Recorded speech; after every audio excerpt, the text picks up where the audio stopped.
Hello and welcome to another episode or video, depending on whether you're listening or watching this, because this podcast goes out both on YouTube and on my podcast platform. So you can either listen to this in the car while washing dishes or packing away forest school equipment, or if you have the time, be able to watch it on YouTube at home.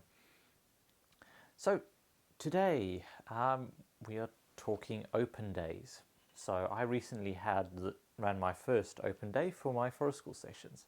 And I thought I'd take some time to talk about how I structured it, what I got out of it, what I learned out of the process, and maybe what I'd do differently again.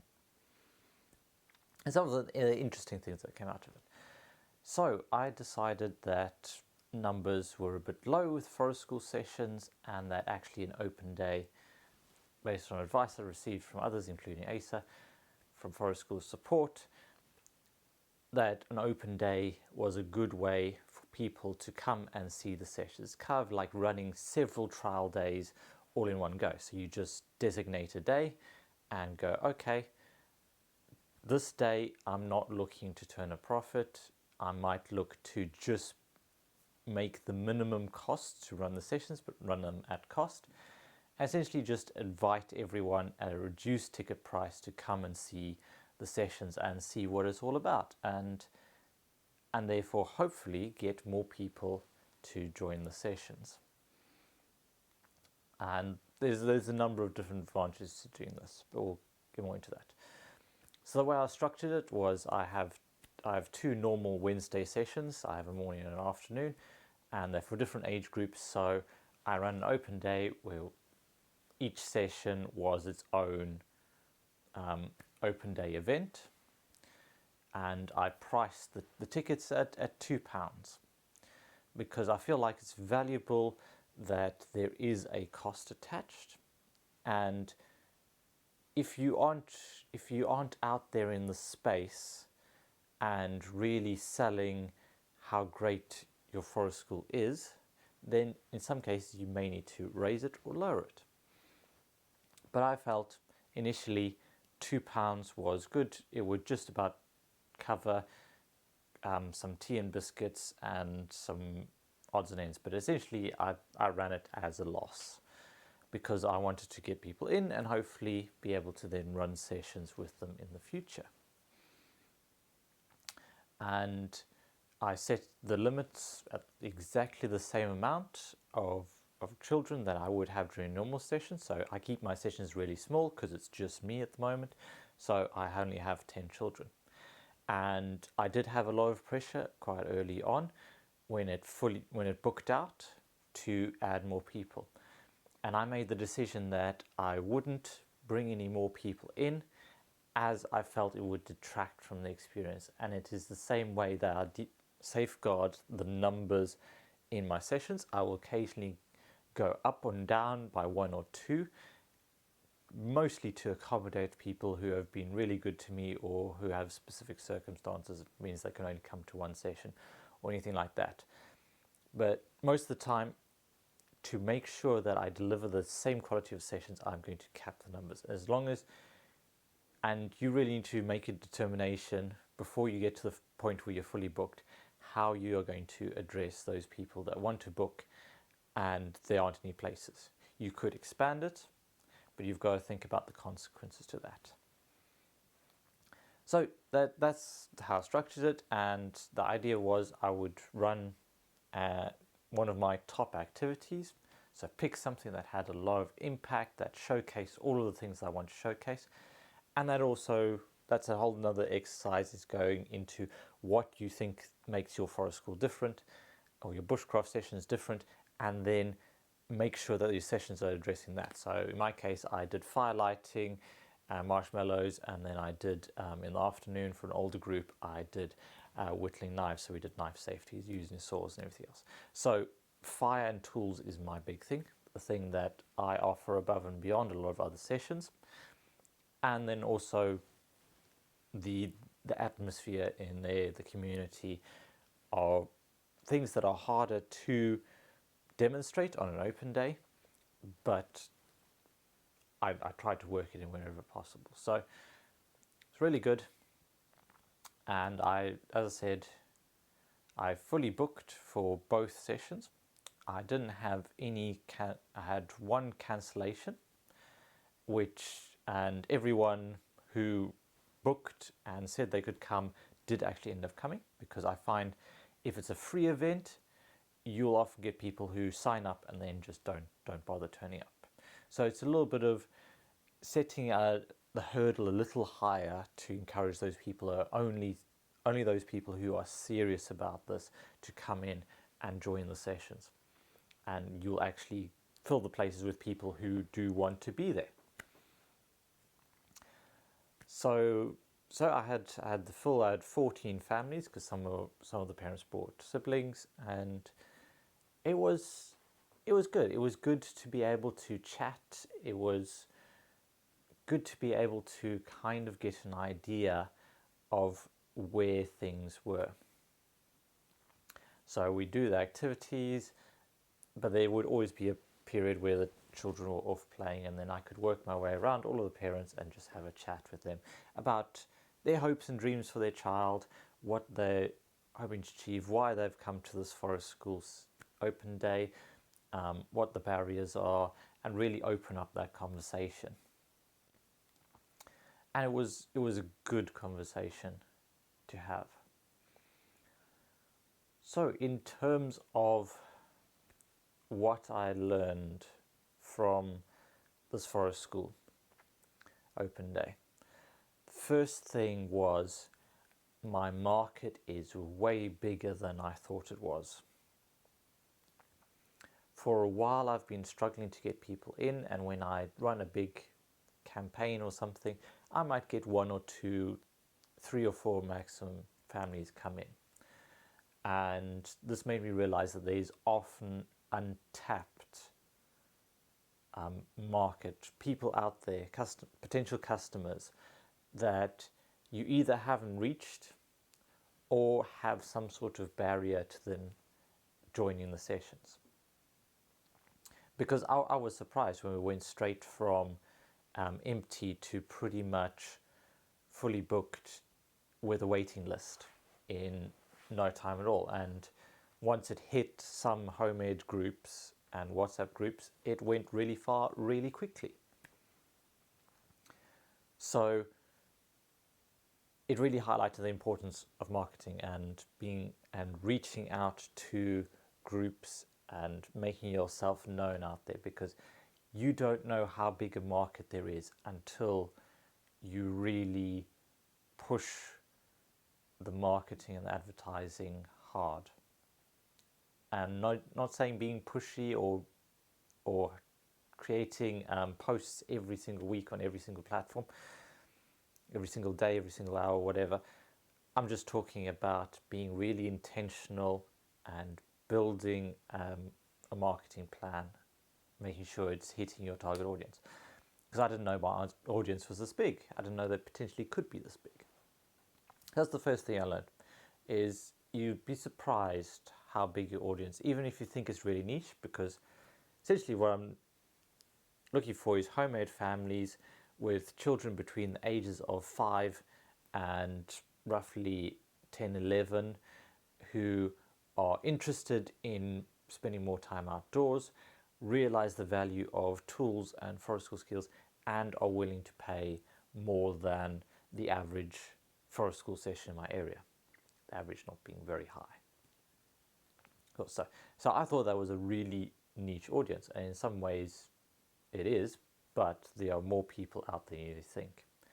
And sometimes we get the idea that, oh no, there's no more people who could come to my session. I'm saying now, based on my experience, you're probably wrong. There are probably more, unless you are going hyper niched. But even then, I think you'll still be surprised. Yeah. So the other thing I learned from this was that for the majority of parents who came to the open day, price was the thing that they talked about the most. price as a barrier. And as I said, my sessions are priced quite a decent amount above all of the other forest schools in the area. And that means in some ways that I have to run open days like this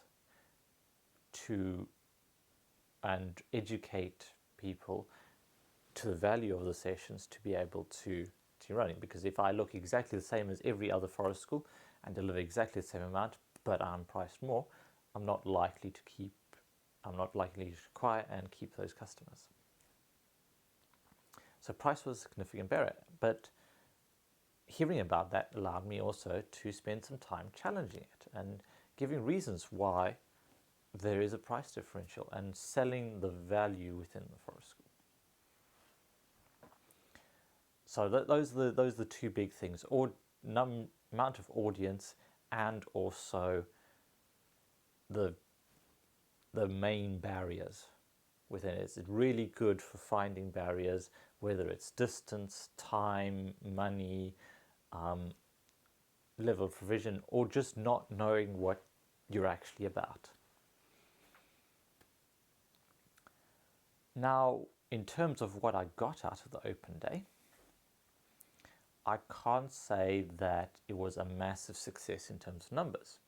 It may still be, but as I said, I had 14 families attend, and I then had only 3 families book onto my programs, which actually is not a terrible hit rate. In terms of if you sent out a leaflet or flyer to 14 families and had a near 20 to 25% return on that, you would be incredibly happy with that. So it wasn't the complete slam dunk, like fill the sessions instantly, but it was a chance to talk to people as the barriers and convert some people who were a bit further off the fence, so weren't on the fence enough to be able to jump with a conversation with you or a social media post. These are people that were slightly more skeptical and needed a bit more of a push and needed a bit more information about what it was all about before they would commit. So I didn't get a massive result, but I said I would be happy with 2 extra families joining my sessions, and I got 3, so it went beyond my minimums. But the other thing that this yielded was, because my posts about the open day were receiving so much traction, because so many people were liking, sharing, viewing and clicking on the links, it reached a larger audience than normally. So I've actually had several more families outside of the open day come and see what the sessions are about or get in touch with me and find out more. So that's been really positive, and at a very base level, the open day has given me a list of people who have opted into receiving emails from me about future events. So even if they don't come to my forest school sessions now, they may well come to a holiday camp in the summer. They might come to a one-day first aid event, or they might come to something else I run in the future. So I've got people on a mailing list. I've received what we would call leads. These are warm leads, and they are now part of the funnel process, and it means that they might potentially convert with time into customers, but at the moment they're not ready. They're not ready in that process. So all in all, I think it was very much worth doing. It allowed me to see how big the audience is, talk to key members, get people on the email, get a few more people on the courses and on the sessions, and just get an opportunity to make a big thing on social media. Going forward from here, I will likely work in maybe 1 or 2 open days for every type of session over the course of the year, because I think it's really valuable, even if it is just a cheap or free session for parents to just join and just come and just have that cheaper session run for the benefit of the community, and they just come in and they may only stay for that one session and not come to any other sessions. I think it's valuable to have that, and it kind of fills outreach.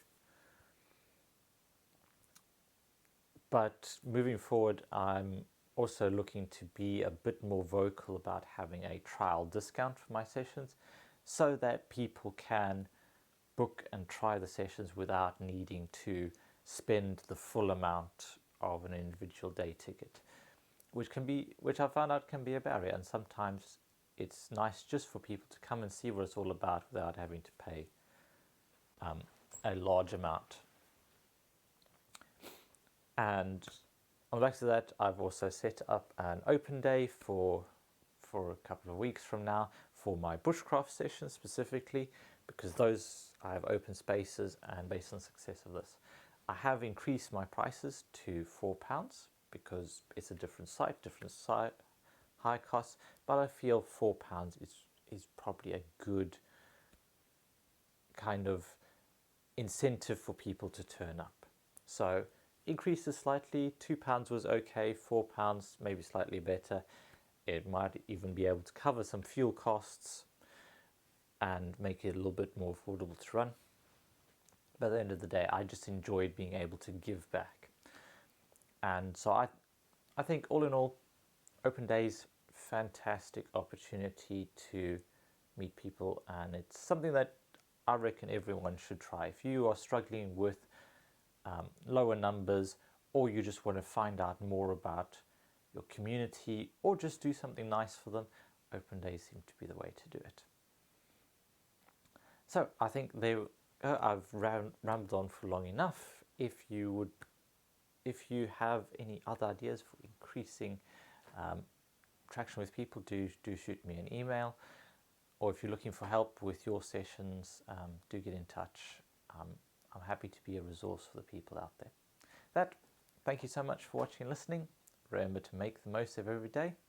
I'll catch you all next time.